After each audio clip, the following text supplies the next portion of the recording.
초등학교, 옛날엔 국민학교라 했죠. 국민학교에는 소사 아저씨가 있었어요. 여러분 학교 다닐 때 소사 기억나시는 분?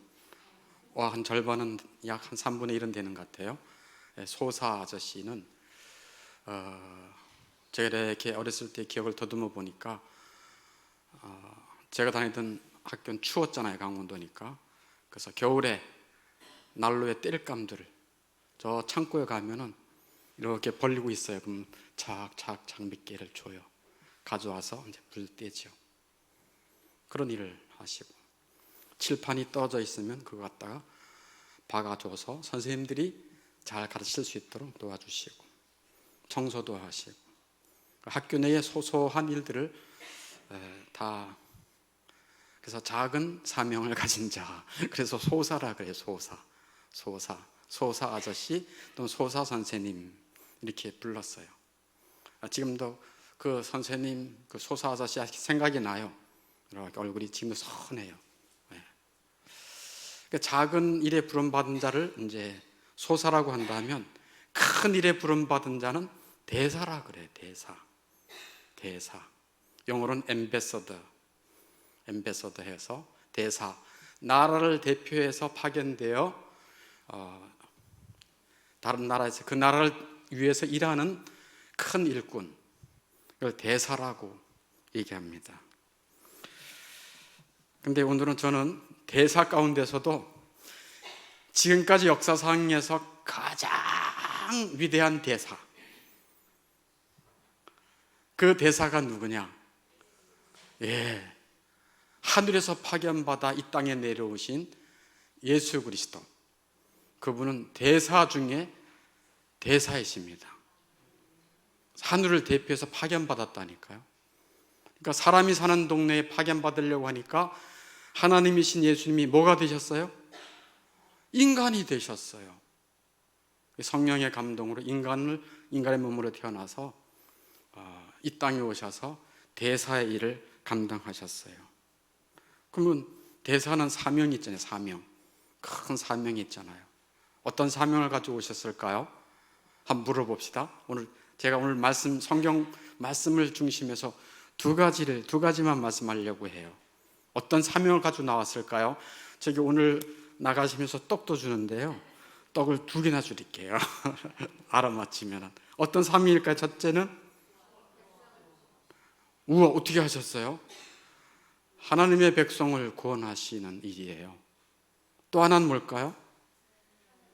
성경을 보면 오늘 힌트는 얻을 수 있을 텐데 뭘까요? 그렇죠. 하나님 아버지의 이름, 즉 하나님의 영광을 온 세상에 드러내는 게 예수님의 사명이었어요. 대사가 가서 일을 잘하면 그 나라의 영광이 되잖아요. 자기의 영광이 아니죠. 그래서 예수님이 오신 목적은, 첫째는 이제 하나님의 백성을 구원하는 거예요. 뭐라고요? 네, 하나님의 백성을 구원하는 거예요. 하나님은 자기 백성 될 자가 누군지를 알고 그 백성 될 자를 예수님에게 주셨어요. 오늘 성경 말씀에도 보면 17장 2절에 보면, 우리가 성경 읽었죠. 아버지께서 아들에게 주신 모든 사람, 이게 굉장히 중요한 키포인트예요. 아버지께서 아들에게 주신 사람에게 영생을 주시기 위해서 그들을 위해 죽으셨습니다. 세상 모든 사람을 위해 죽은 게 아니에요. 아버지께서 주신 자, 즉 하나님의 백성 될 자들을 구원하기 위해서 예수님이 오셨습니다. 요한복음에서 조금 찾아보면, 요한복음 6장 38절에 보면 이렇게 말씀해. 한번 같이 읽어보겠어요. 시작. 내가 하늘에서 내려온 것은 내 뜻을 행하려 함이 아니요 나를 보내신 이의 뜻을 행하려 함이니라. 아멘. 그렇죠. 사명을 받아와 있죠. 성부 하나님께서 성자 예수님께 세상에 나가라, 그래서 내 뜻을 행하러 온 게 아니라 그랬어요. 그러면 나를 보내신 이의 뜻은 뭘까? 39절에 나를 보내신 이의 뜻은 내게 주신 자 중에 하나님이 구원하도록 예수님이 주신 백성들이 있어요.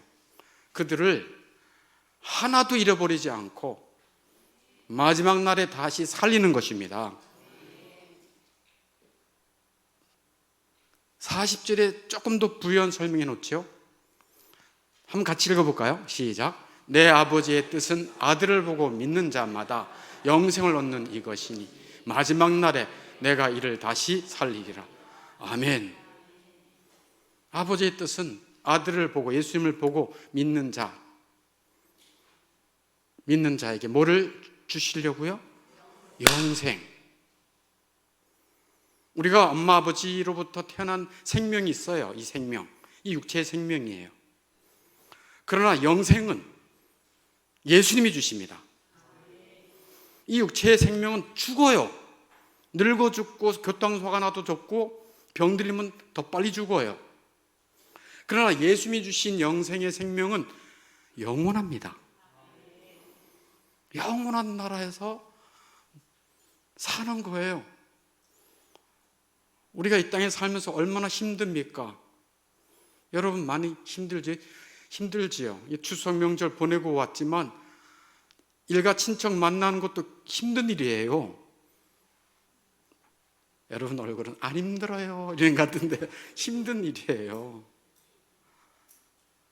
이 땅은요, 근심도 많고요, 눈물도 많고요, 미래에 대한 두려움도 있고요, 마음의 불안도 있고요, 미움도 있고, 정말 이 땅에 사는 것은 괴로운 거예요.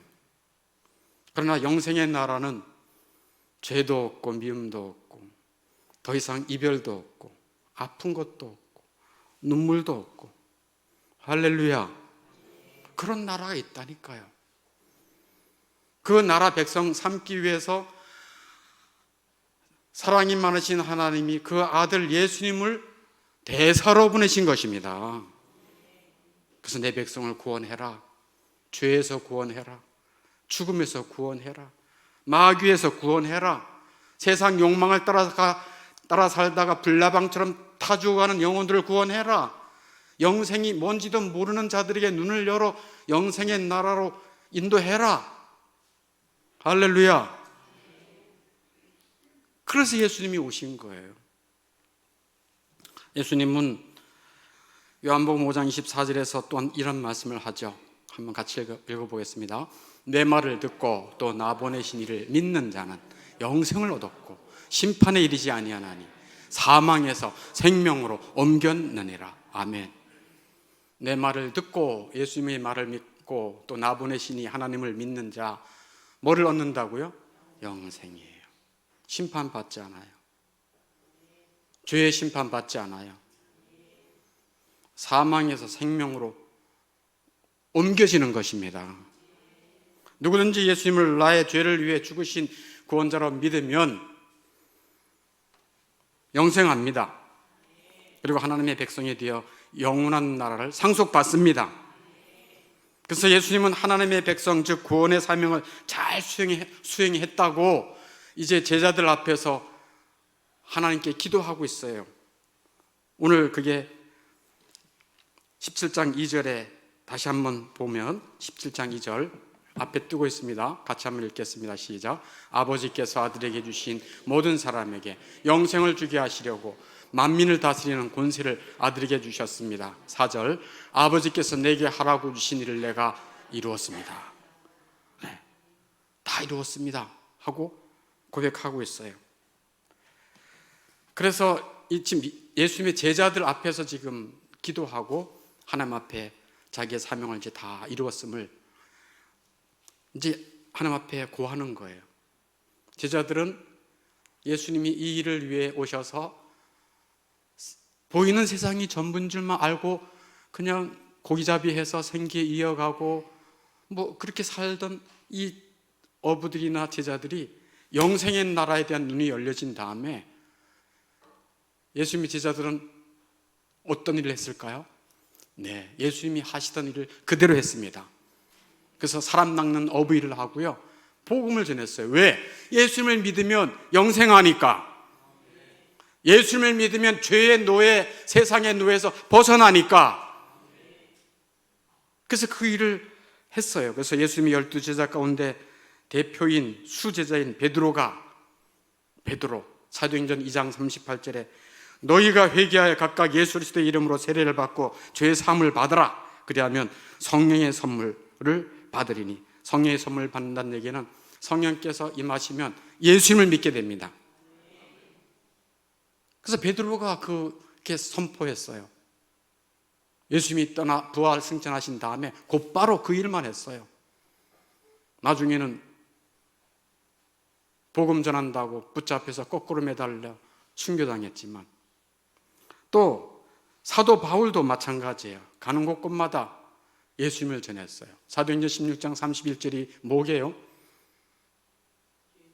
그러지요. 저를 따라해 보세요. 주 예수를 믿으라. 그리하면 너와 내 가족이 구원을 얻으리라. 아멘. 거기도 예수님 믿으라고 하는 거예요. 또 예수님을 가장 사랑하고 또 예수님의 가장 큰 사랑을 받았던 가장 오래 산 사람, 가장 장수한 사람 누구죠? 사도 요한이죠. 요한도 예수님 안에 영생이 있다, 예수 안에, 즉 예수 믿으면 영생한다 라고 하는 것을 요한일서 5장 12절에 말씀하고 있어요. 이렇게 아들이 있는 자에게는 생명이 있고 하나님의 아들이 없는 자에게는 생명이 없느니라. 여기서 생명은 영생, 영원한 생명이 있다. 누구 안에? 예수 안에. 그래서 예수님의 제자들, 예수님을 따르는 제자들이라고 생각하는 교회는 가장 우선적으로 예수님께서 행하신 대로 영혼 구원을 위해서 늘 기도하고 애를 쓰는 것입니다. 굉장히 아름다운 일 같지 않아요? 뭐가?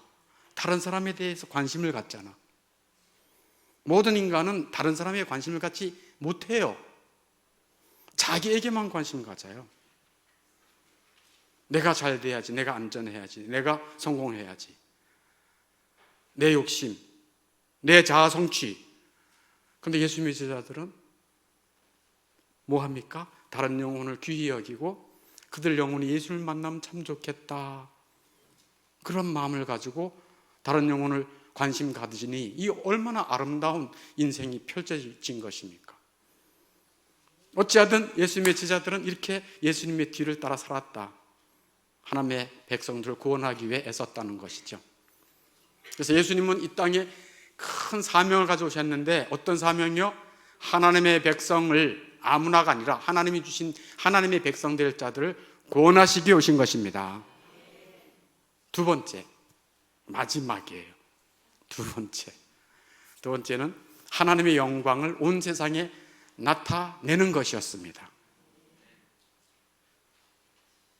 똑같은 하나님이신데, 성부 하나님, 성자 예수님, 성령 하나님 똑같은 하나님이신데, 예수님은 하나님 아버지의 이름을, 영광을 나타내는데 애를 썼어요.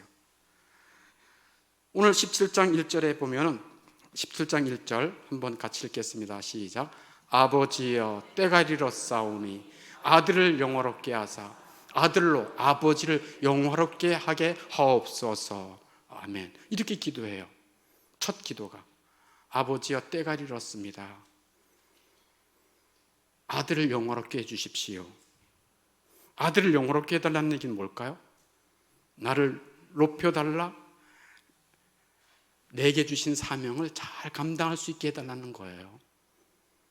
그래서 그 잘 감당함으로 아버지의 이름을 영화롭게 하기를 원합니다 라고 하는 뜻이에요. 하나님은 예수님의 이 기도를 들으시고 예수님을 영화롭게 해주셨습니다. 어떻게 영화롭게 해주셨을까요? 예수님이 십자가를 달리기 전에 고난 받으시고 채찍 받으시고 또 달려 죽으실 때에 사람들은 당신이 하나님의 아들이면 내려와봐. 죄인들 중에 같이 있었거든요. 강도들 가운데. 자기가 죄가 있으니까 죽었지, 사람들은 그렇게 하고 찌찌쩌쩌 했어요. 그러나 하나님은 뭐라고 말씀해 주셨어요? 내 아들은 죄가 없는 자다. 의로운 내 아들이다. 세상 죄를 지고 가는 하나님의 어린 양이다 하고 그를 의롭다라고 그를 높여주셨어요. 그리고 죽으시고 난 다음에 무덤에 계실 때 하나님은 예수님을 부활하게 하심으로 영광스럽게 하셨습니다. 또한 부활이 끝이 아니에요. 부활한 다음에 승천하게 하셔서 하나님의 보좌 우편에 앉히셔서 세상 모든 것을 다 다스릴 수 있는 영광으로 높여주셨습니다. 이게 하나님이 예수님을 그렇게 높여주셨는데, 예수님은 또한 아닙니다. 하나님이 영광 받으셔야만 됩니다. 굉장히 아름답지 않아요? 서로서로 높여주잖아요. 성령님도 오늘 말씀 안 찾겠지만 성령님도 요한복음 16장에 보면 성령께서 오신다. 그가 내 영광을 나타낼 것이야 하고 예수님이 말씀하세요. 서로서로 높여주고 서로서로 영광을 올려드려요. 예수님이 십자가에서 죽으시고 그의 모든 구원의 사역을 다 완성한 다음에 4절에 요한복음 17장 4절에 이렇게 말씀하죠. 같이 한번 읽어보겠습니다. 아버지께서 내게 하라고 주신 일을 내가 이루어 아버지를 이 세상에서 영원롭게 하였습니다.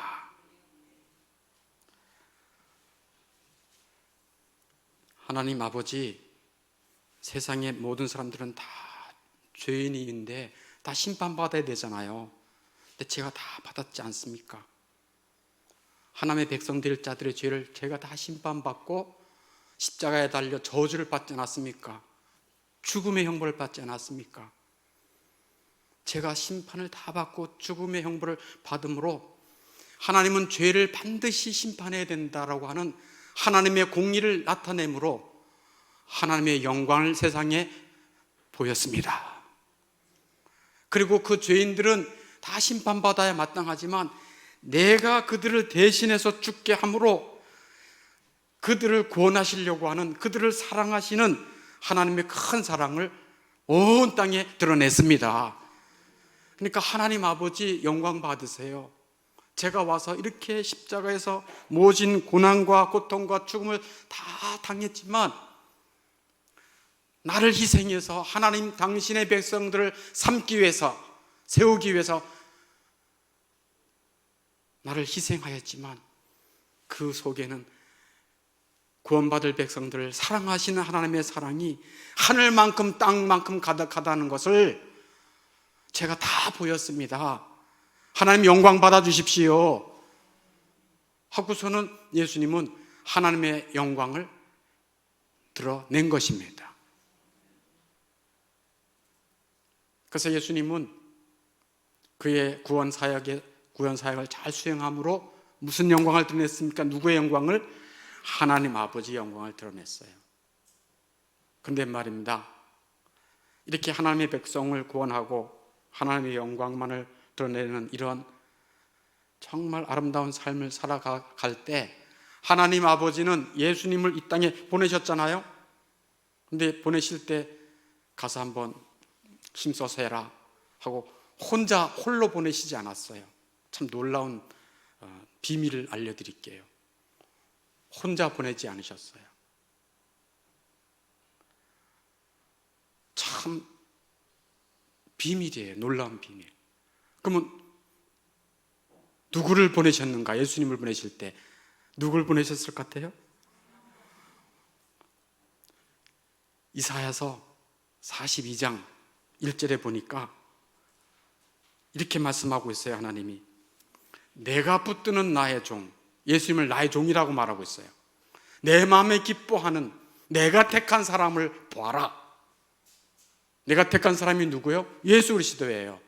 내가 나의 영을 그에게 주었은즉 그가 이방의 정의를, 하나님의 의를 베풀리라. 뭐를 부어주셨어요? 나의 영. 나의 영이 뭐예요? 하나님의 영이에요. 성령 하나님을 부어주셨어요. 그래서 예수님이 이 땅에 오셔서 30년 동안 무명으로 살다가 3년 동안 공생의 일을 하셨는데, 공생의 일을 시작하기 전에 세례를 받았어요. 그때 마태복음 3장 16절에 세례를 받으실 때 성령께서 그 위에 임하세요. 한번 같이 읽어보겠습니다. 시작. 예수께서 세례를 받으시고 곧 물에서 올라오실새 하늘이 열리고 하나님의 성령이 비둘기같이 내려 자기 위에 임하심을 보시더니. 아멘. 그러니까 예수님이 이런 대사의 대사명을 감당할 수 있었던 것은 누가 항상 함께 있었습니까? 성령 하나님이. 아멘. 그래서 예수님을 믿고, 예수님을 마음속에 믿고 그리스도인으로 살아가는 자들은 혼자 사는 게 아니에요. 홀로 두지 않으세요. 성령님이 항상 함께 계셔요. 그게 참 신비 중에 신비예요. 근데 잘 까먹지, 여러분들이. 잘 인식을 잘 못하지요. 혼자 사는 것 같지요. 자꾸 까먹어. 근데 이렇게 예배를 드리고 말씀을 보고 말씀의 진리를 가르침 받다 보면, 내가 혼자가 아니구나. 괜히 또 염려했네. 괜히 또 두려워했네. 괜히 내 혼자라고 생각했네. 내 혼자 무거운 짐을 졌네. 이런 생각을 하는 거예요. 어찌하든 예수님은 혼자가 아니었습니다. 하나님이 누구를 보내주셨습니까?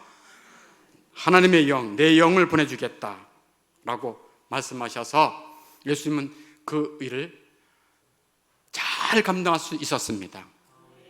그리고 예수님은 이제 그 일을 다 감당하시고 죽으시고 부활하신 다음에 제자들에게 이런 말씀을 주셨어요. 요한복음 20장 21절에, 오늘은 주로 요한복음 말씀을 중심으로 제가 하고 있어요. 요한복음 20장 21절에 같이 읽겠습니다. 시작. 아버지께서 나를 보내신 것 같이 나도 너희를 보내노라. 아멘. 와, 이런 위대한 말씀이 있었어요? 예수님은 사명받아 대사로 왔잖아요. 그죠? 성부께서 보내서 이 땅에 오신 거예요. 그런데 뭐라고 말씀하세요?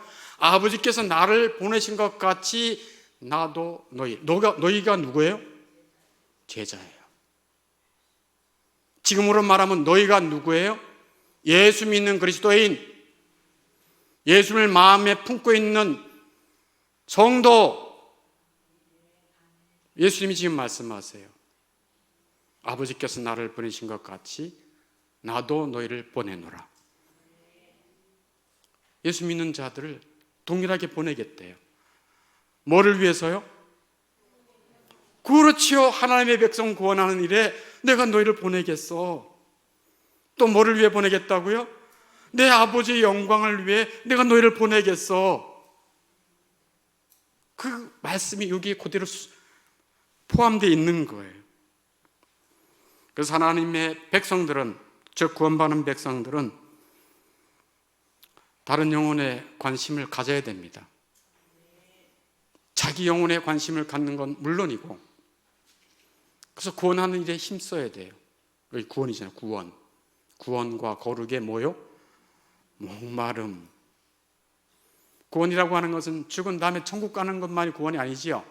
천국 들어가기 전에 내 예수 믿은 그 사람의 인품이 그리스도를 닮아가는 것까지 포함되는 것입니다. 예수를 믿고 칭의, 거룩하게 된 것과 또한 그를 닮는 성화가 구원인 것입니다. 이게 두 가지가 합쳐져야 구원이에요. 칭의, 거룩하게 의롭다함 받은 백성이 됐고, 예수님으로 말미암아 죄인이 의롭다함을 받았어? 놀랍네. 성화, 하나님을 닮아가, 예수님을 닮아가는 까지 포함해서 뭐가 되는 거예요? 구원이 되는 거예요.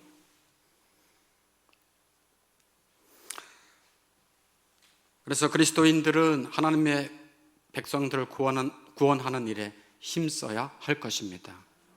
여러분을 통해서 누가, 어떤 영혼이 구원받았습니까? 여러분의 자녀를 위해서 얼마나 기도하고 있습니까? 그리스도의 사명은 구원 백성들을 구원하는 일에 수행을 잘한 다음에 하나님의 이름을 영화롭게 했습니다. 그러므로 예수 믿는 사람들도 동일합니다. 내 삶의, 내 생명의 시작이 하나님이요, 지금까지 살아온 것이 하나님의 은혜요, 그리고 마지막에 하나님 앞에 설 것입니다. 그러니 내 삶의 여정을 통해서 시작부터 과정, 마지막도 다 하나님 앞에 설 텐데, 내 삶을 통해서 무엇을 먹든지 마시든지 영광을 받으시옵소서 라고 하는 것이 진정한 그리스도인의 삶이에요. 깨어있지 아니하면 예수를 믿는다고 하지만 관심이 오직 누구예요? 자기 자랑. 세상에서 자기 잘 나가는 거, 남들에게 인정받는 거, 내 자식 자랑하는 거, 거기에만 빠져있지 정말 하나님의 영광 받으셔야 됩니다 라고 하는 일에 마음을 빼앗길 수가 있어요.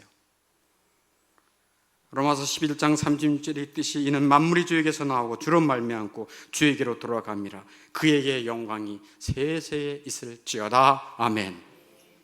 이런 고백으로 그리스도인은 사는 거예요. 내가 시작이 하나님, 여지껏 산 것이 하나님의 은혜, 마지막도 하나님 앞에서 하나님 영광 받으시옵소서. 그거예요. 진정한 그리스도인이라면 자신의 생명보다, 자신의 뭐보다요? 자신의 생명보다 하나님의 이름, 하나님의 영광을 더 귀히 여길 것입니다. 자기의 이름과 자기의 생명을 조심하는 것 이상으로 하나님의 영광을 가리지 않으려고 조심할 것입니다. 혹시 여러분의 직장이나 가정이나 아는 지인들이 여러분을 가리켜 어이구 돈에 혈안이 되어 있는 사람이라고 말한다면 그것은 하나님의 영광을 욕되게 하니 얼마나 부끄러운 일입니까? 아이고 저 사람은 교회 다녀서 말빨은 있는데 언행 그 삶은, 인격은 좀 아닌 것 같아. 그나 내나 뭐 별로 다른 것이 없어 라고 할 때 그건 하나님의 이름을 욕되게 하는 것이며 부끄러운 일이 아니지 않을 수 없습니다. 남에게 돈 쓰는 것은 인색한 사람, 교회는 다니면서 세상 욕심은 나랑 똑같은 사람이라고 말한다면 그것은 정말 하나님의 이름을 영화롭게 하지 않는 거예요. 적지 않은 교회 다니는 사람들이 하나님의 영광에 도움이 되지 않아요.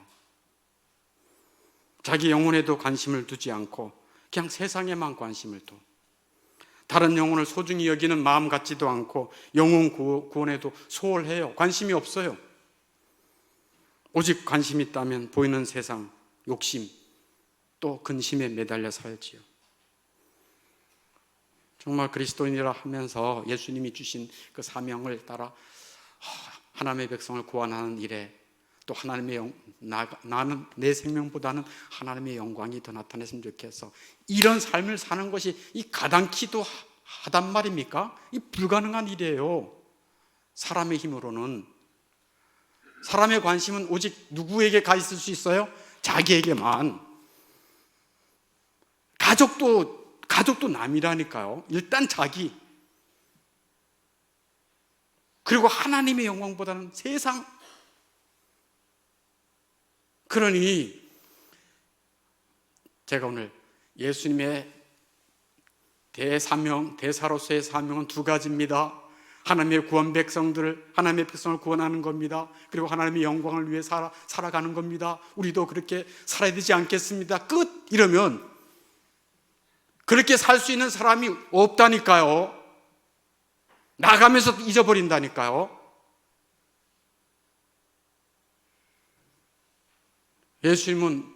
예수님도 신이시지만 인간의 몸으로 오셔서 예수님도 하나님은 예수님을 보내실 때 홀로 보내셨다? 누구랑 함께 보내셨다? 성령님과 함께 보내셨어요. 그러므로 우리 힘으로는 안 된다니까요. 우리는. 그래서 구약에 굉장히 중요한 말씀이 있어요. 하나님 우리에게 주시는 약속의 말씀인데 스가랴서 4장 6절 말씀이에요. 한번 같이 한번 읽어보겠습니다. 시작. 만군의 여호와께서 말씀하시되 이는 힘으로 되지 아니하며 능력으로 되지 아니하고 오직 나의 영으로 되느니라. 아멘. 사람의 힘과 능력으로 안 된대요. 그럼 오직 뭐로 된대요? 나의 영. 나의 영이 누구요? 하나님의 영, 성령 하나님이십니다. 하나님의 영으로 된다는 것이에요. 이 스가랴 4장 6절 말씀이잖아요. 스가랴서 나중에 한번 셀리베 할 때 같이 한번 찾아보시는데 스가랴 4장 6절 전에 1절부터 5절까지 보면 뭐가 나오냐면 순금등잔이 나와요. 근데 순금등잔 옆에 감람나무가 두 개가 있어요. 감람나무 알죠? 올리브나무. 올리브 기름이 그 순금등잔에 이렇게 계속 공급돼 가지고 불이 비치는 거예요. 근데 지금 이 말씀은 1차적으로는 스룹바벨에게 주신 말씀. 스룹바벨은 그 당시 바빌론 폴에서 귀환해서 성전 건축을 하기 위해서 애를 쓰는데 너무 힘든 거야. 스룹바벨이. 그럴 때 하나님께서 힘으로도 능력으로 되지 아니하고 오직 나의 영으로 된다는 말씀을 주시면서 순금등잔의 환상을 보여주세요. 순금등잔에서 불이 비치거든요. 그것은 뭐를 의미하는가 하면 성전 건축 완성돼서 지금으로 말하면 교회에서 진리의 빛이 비치는 것입니다. 아멘 합시다. 구원의 빛이 비치는 것입니다. 그게 교회에서 비치는 빛이에요. 그런데 이렇게 성전 건축하는 게 사람의 힘으로 안 되고 하나님의 힘으로 된다라고 하나님이 말씀하시면서 스룹바벨아, 너희 앞에 산 평지가 될 것이다. 어떤 장애물이 있어도 사람의 힘으로는 안 되지만 나의 영으로 되느니라. 그 천사에게 물어요. 스가랴가. 전사님, 그 두 감람나무는 뭐래요? 천사가 대답이 없어. 한 번 또 물어요. 그러니까 하나님께 자꾸 물어야 돼요, 여러분. 자꾸만 물어야 돼. 또 묻고 또 물어야 돼요. 감람나무가 뭐래요? 대답이 없어. 행하지 않고 또 물어. 아니, 감람나무 가지 이렇게 이게 뭐예요? 그때 알려주시는 거예요. 1차적으로는 그 성전 건축을 완공할 수 있는 스룹바벨과 여호수아를 말하지만 지금 교회 시대로 말하면 그 두 감람나무는, 한 감람나무는 예수 그리스도이십니다. 하나님은 예수님에게 모든 충만을 예수님에게 다 부어주셨습니다. 그래서 요한복음 1장 16절에 우리가 다 그의 충만한 데서 받으니 은혜 위에 은혜로라. 예수님은 모든 충만을 다 가지고 계십니다. 그래서 당신의 교회에 은혜 충만, 진리 충만, 사랑 충만, 생명 충만을 계속 부어주십니다. 그래서 순금등잔이 계속 타오르도록 해주시는 것이 예수님이십니다. 지금도 살아계셔서 예수님은 그 교회를 교회답게 하시는 것입니다. 그래서 한 감람나무는 예수님이신 걸 알았어요. 또 한 감람나무는 뭘까요? 성령 하나님이십니다. 성령 하나님이십니다. 성령께서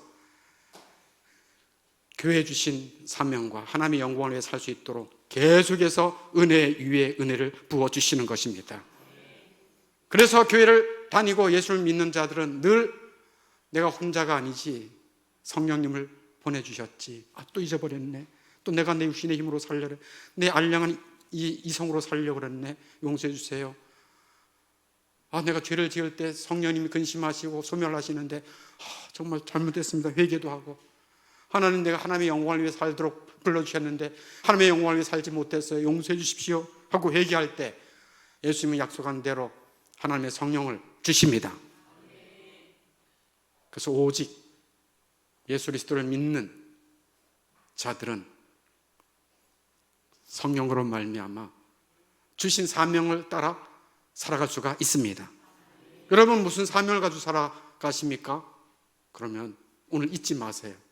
예수님이 대사 중에 대사로 오셨는데 두 가지 사명을 가지고 오셨다.